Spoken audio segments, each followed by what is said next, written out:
to the Valley Channel's coverage of the second annual Cache Valley Truck and Tractor Pulls, sponsored by Moonlight Diesel. I'm Eric Olson, along with me, Joel Carlson. We've got all sorts of trucks out here, some that look like there'd be more at home on the farm, and others that look like some serious monsters.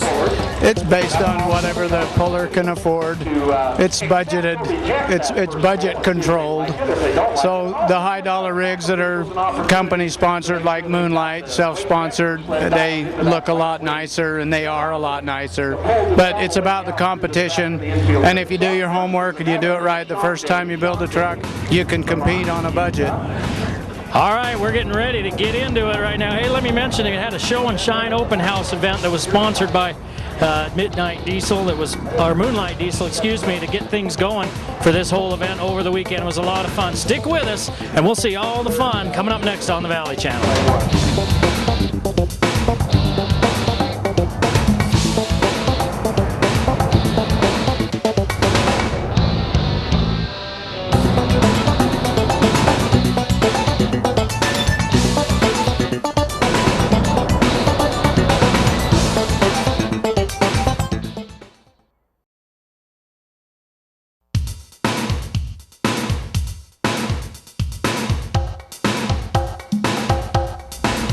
Would you go to the dentist if your back hurt?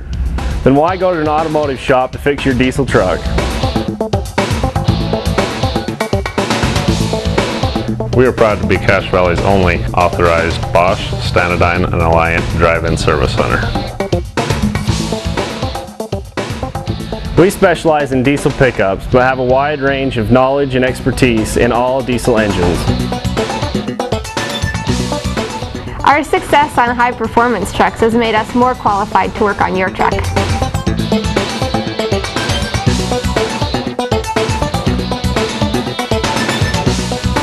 We've been in business a lot of years and built up some good relationships with our customers, and we'll be in business a lot more years.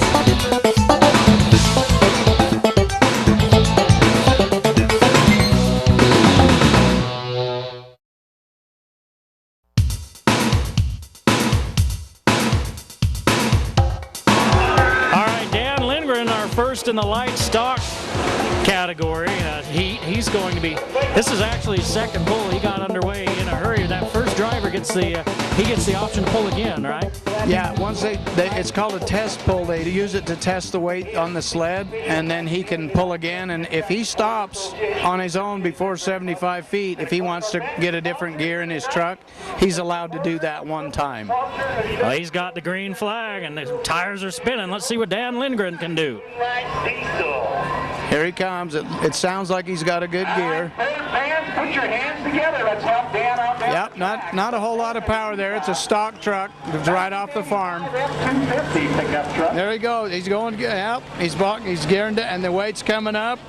The weight's getting on him. You can hear him bogging down a little bit, but he's still pulling. He's still going. Here. All right. Right. They got him right there. That's perfect. We'll talk here in a minute just about how that weight works on there. But yeah, you said it was 172 and 10 is what he pulled it. So not a bad pull on his second. So he sets where everybody else is going to go. You're up on top, Dan. Well, looks like Tori Van Alphen, major addiction 2. That means there was a major addiction 1 for this gentleman. Yes. It's actually Mike Van Alphen's son, and it runs in the family. It's a blood thing. Tell me, let's tell everybody and tell me how the weight works on this. It's interesting as we watch it go by. You can see it happening. It's driven by the axle on the sled through a transmission, and it's gear driven. And as the sled moves, the weight moves forward and puts the weight on the pan, which drags heavier.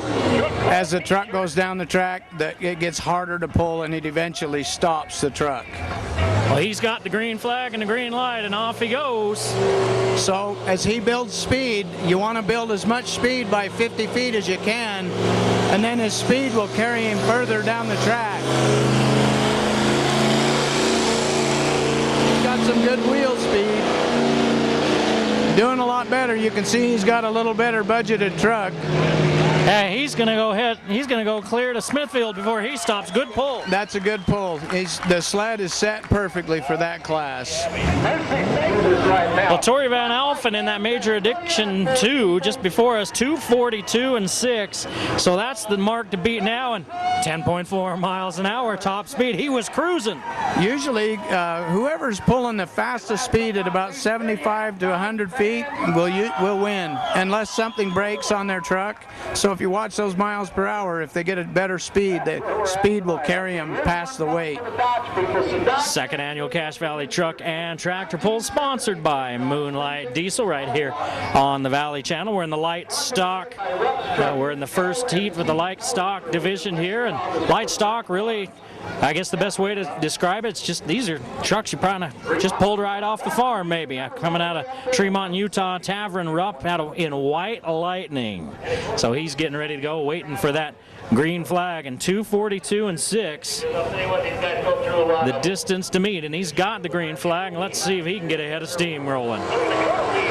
Yeah, these guys bring these trucks on trailers just in case they break. They can bring them home, and this truck's a sleeper. It's not real pretty, but it's got a good running engine. You'll see he's got a good chance to win.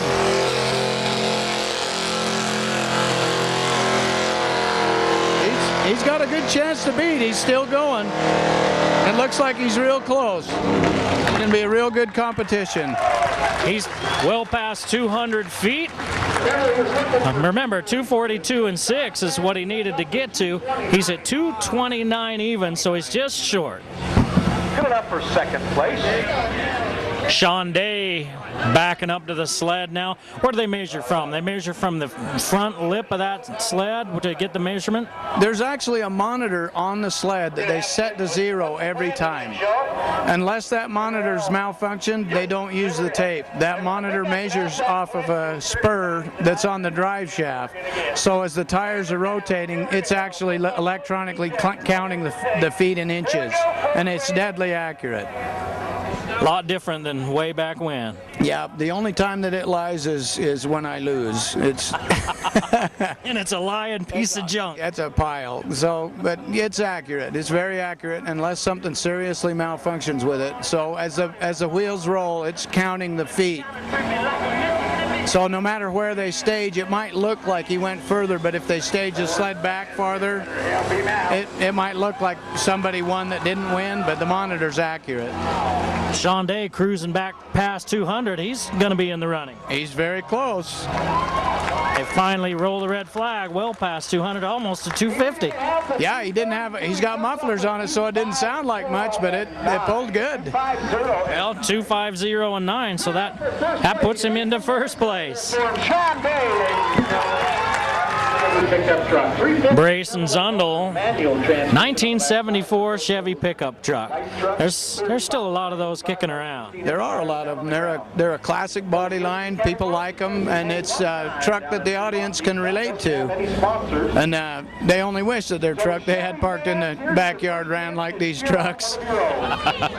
This is the second event of 12 this year for the United Truck Pullers. They were here last night. They go on to Idaho Falls next week. Then Spanish Fork, they're in Afton, Heber, and the State Fair. 12 events this year then, huh? Yep, 12 events, counting the 2 that we had here in Logan, which is a lot. If you're on a budget and you break, you got to hustle, especially on a 2-nighter. I felt bad for some of those guys that broke last night. They're out there working all night.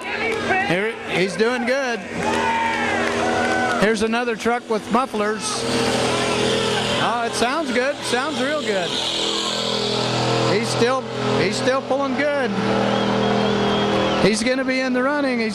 Nope, they shut him down a little early. Yeah, not going to get there. Bryson Zundel, I think he was tops last night, is what I heard. I don't remember. Yeah, he needed 250. He's going to be a little bit short. 216 and 6 for Bryson Zundel. Well, Al Alex Rogers out of Smithfield driving Albert up there. It's a little bit newer Chevy. Now we're in the 80s, but still one of those old trucks that just keep on running. Yeah, people that have those old trucks, they don't want to give them up because they're so much easier to work on, let's say, than the new ones. They're not computerized, and a guy that has the knack to turn wrenches that likes to do that kind of stuff likes the old trucks. It might cost them a little money in parts, but you know, you still get parts for them relatively cheap. If you break stuff, there's thousands of them out there. It's easy to maintain. Alex Rogers has to beat 250 feet and 9 inches to move into first place. 250 and 9 set by Sean Day a little bit earlier. Let's see how Alex Rogers does. He broke something right off the bat. Looks like Alex. He dropped a drive line, I believe. Well, he's not going to get there, unfortunately, so Albert is going to need some TLC. And they're taking a look to see what it is, and they'll unhitch him from the sled.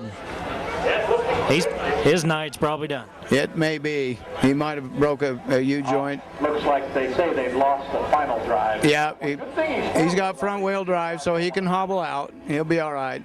These trucks don't have their stock, so they don't have any safety equipment, so his driveline might be a problem if it actually broke, but he might have just sheared a pinion or something. It looks like he's going to be out. Caleb Bone out of Layton. He's going to be hooking up here. Look at the weight. Look at the weight he's got there on the front of that thing at GMC. Yeah, he's serious. And you'll notice how short the tires are.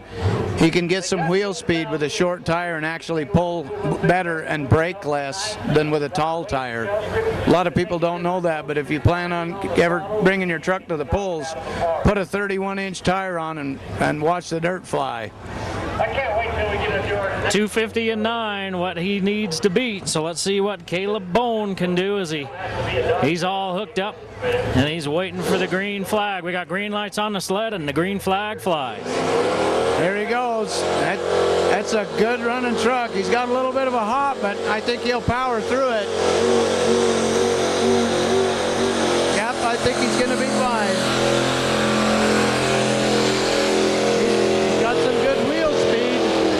Oh, something happened. He lost fuel. Something happened. He lost fuel or something. Something went wrong with his engine. I hate when that happens. It didn't sound major, but it sounded like he might have had a fuel problem. Ladies and gentlemen, 212 and 7. 212 and 7. He was cruising along really good, and something went askew. Take home your appreciation. Well, we're done with that light stock division. It looks like we're at Caleb Bone with 5th.